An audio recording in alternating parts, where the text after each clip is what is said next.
Long ago, in a quiet kingdom tucked between rolling hills and winding rivers, there lived a wise and thoughtful king named Alden.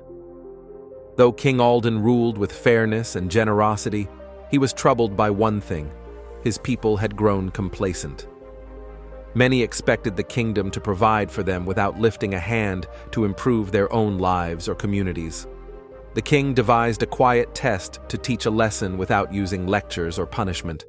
One early morning, before the sun had fully risen, he had one of his servants place a large, jagged rock in the middle of the main road that led to the marketplace. It was a busy road, used daily by merchants, noblemen, farmers, and common folk. Beside the boulder, the king hid a small purse filled with gold coins, along with a handwritten note tucked inside. Then, he stepped back and waited. Over the next several days, people from every corner of the kingdom traveled the road. They saw the rock. Oh, they saw it. Some grumbled under their breath, others sighed dramatically, and some even cursed the king for allowing such an obstruction to remain. Where are the workers? Isn't the king supposed to take care of this?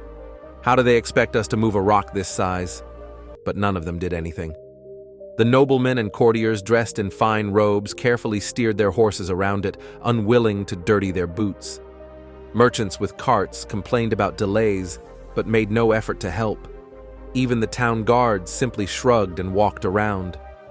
Days passed. The rock remained. Then one evening, as the sky blushed with sunset, a poor peasant named Thomas walked down that very road.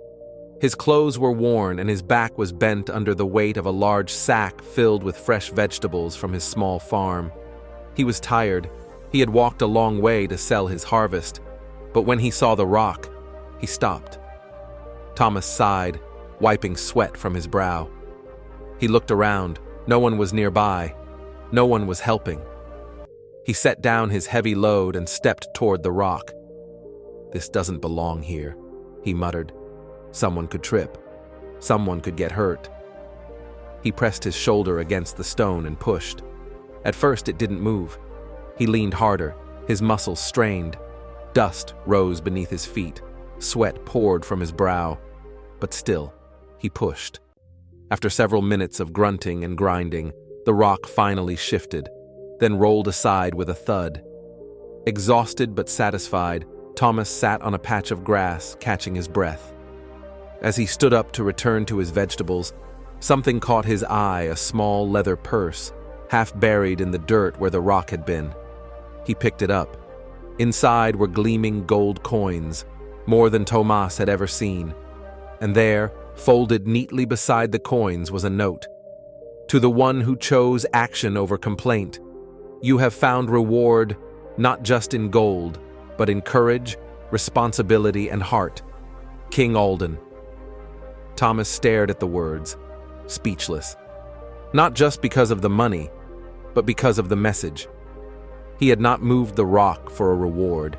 He had done it because it was the right thing to do. Word of what had happened spread throughout the kingdom. The people began to see obstacles differently.